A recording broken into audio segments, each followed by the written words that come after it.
कभी भी हमारे जीवन में हम देखते हैं न, तो कोई न कोई हमारे जीवन में हम जो बुरा कर्म करते हैं वही हमारे दुख का कारण होता है। आदमी फिर हाथ की रेखाएं दिखाने के लिए जाते हैं, कोई कोई अंधश्रद्धाएं में जाते हैं, भांति भांति की अंधश्रद्धा फैलती रहती है। और हमारे बाबा लोग पैसा कमाने के लिए अंधश्रद्धा फैलाते भी रहते हैं। बहुत अंधश्रद्धाएं ऐसे ही फैलती रहती है। श्रद्धा जरूर हमारे जीवन में होनी चाहिए, अंधश्रद्धा नहीं होनी चाहिए।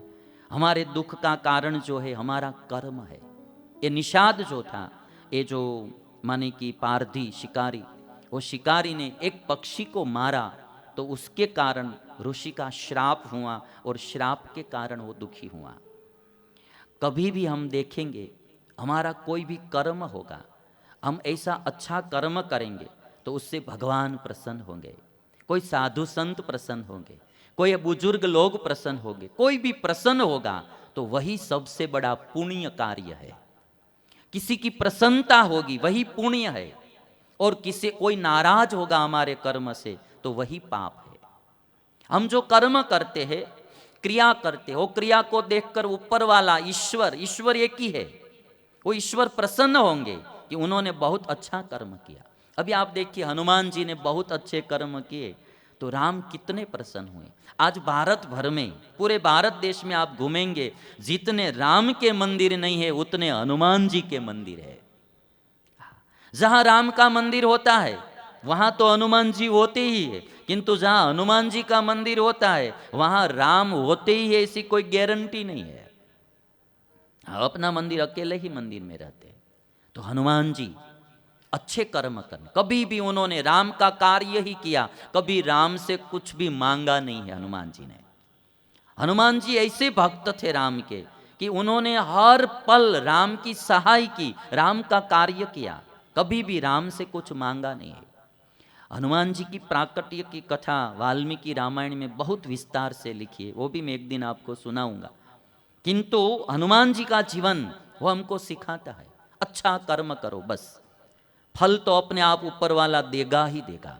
इसलिए भगवान कृष्ण ने गीता जी में कहा है, कर्मण्येवाधिकारस्ते मां फलेषु कदाचन।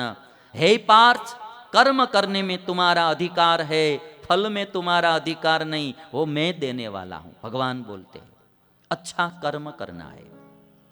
तो थोड़ा कुछ भी कभी भी जीवन में, हमारे जीवन में सुख आता है या दुख, देख लेना कहीं ना कहीं गलती हमारी होगी।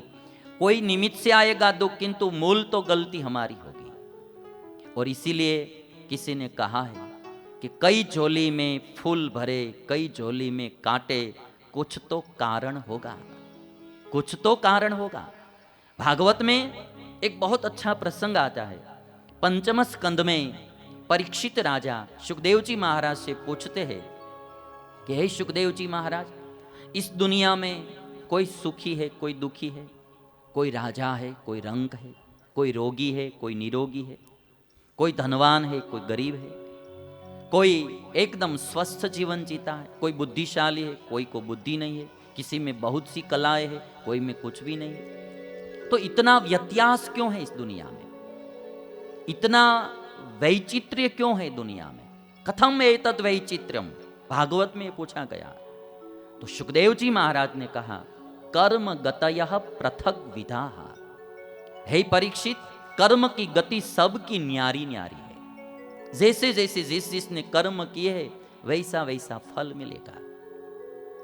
एक राजा थे ने, उनको 3 मंत्री थे। तो राजा ने कहा कि आप तीनों मंत्री हमारे बगीचे में जाओ, और एक एक थैला दिया फल भरने के लिए। तो हमारे बगीचे में जो फल है वो भर कर आप आओ।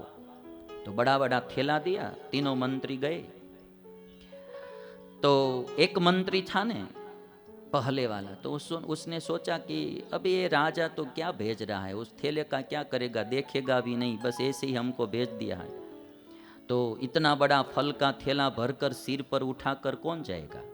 तो उन्होंने जो नीचे गिरे हुए पत्ते थे, और या तो गिरे हुए थोड़े कुछ ऐसे ही फल थे, थोड़ी थोड़ी डाली या पत्ते भरकर पूरा थैला, हल्का फुल्का थैला लेकर वो चला गया।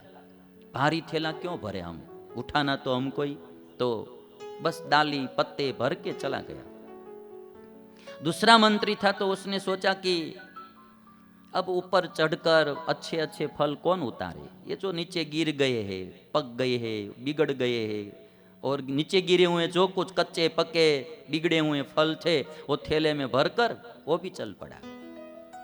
तीसरा मंत्री जो था उसने सोचा कि हम ठीक से काम करेंगे, तो वृक्ष पर चढ़कर सबसे पहले 7 दिन के बाद पके ऐसे फल भरे, ऊपर 6 दिन के बाद पके ऐसे फल भरे, बाद में सबसे ऊपर आज ही खा सके ऐसे अच्छे अच्छे फल भरे। पूरा थैला व्यवस्थित रीति से भरा, बैग पूरा भर लिया और अपने सिर पर उठाकर तीनों लोग राजा के पास आए। राजा के पास आकर तीनों मंत्रियों ने कहा कि अब हम क्या करें। राजा ने आदेश दिया कि इन तीनों को जेल में बंदी बना दो, 7 दिन तक इनको कुछ भी खाने के लिए मत देना, जो फल लेकर थैले में आए हैं वही खाएंगे, इसको कुछ खाने के लिए मत देना, जो थैला भरकर आए हैं फल उस थैले में से फल ही एक लोग खाएंगे, 7 दिन तक कुछ खाने के लिए मत देना। तो जो पहला वाला आदमी था वो तो डाली पत्ते ही भर के आए थे, वृक्ष की शाखाएं और पत्ते भरकर आए थे, तो पहले दिन से ही उसको तो उपवास हुआ, खाने का कुछ मिला नहीं, भूखा ही मर गया। दूसरा जो था वो कच्चे पक्के फल लेकर आए थे, बिगड़े हुए फल, तो फल तो कच्चे पक्के बिगड़े हुए 2 दिन रहे, बाद में तो वो भी खत्म हो गए, और फल बिगड़े हुए खाने से वो बीमार हो गया। और तीसरा वाला जो था तो बहुत प्लानबद्ध फल लेकर आया था, तो 7 दिन तक आराम से उन्होंने फल खाया।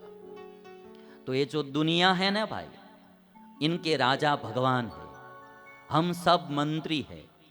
तो इस दुनिया में हम जैसा थैला लेकर आए हैं वैसा ही फल तो खाना ही पड़ेगा, जैसा थैला हम भरकर आए हैं वैसा फल खाना पड़ेगा।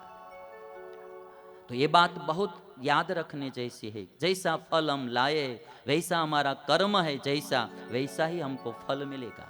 ये भागवत का 5वां स्कंद बोलता है। सुखदेव जी महाराज कहते हैं परीक्षित से कि ये जो वैचित्र्य दिखाई देता है दुनिया में, उसका कारण है आदमी का कर्म। कथम एतद वैचित्र्यम कर्म गतयः पृथक विधा। तो आज जो निषाद ने एक बुरा कर्म किया उसके कारण उसको श्राप मिला।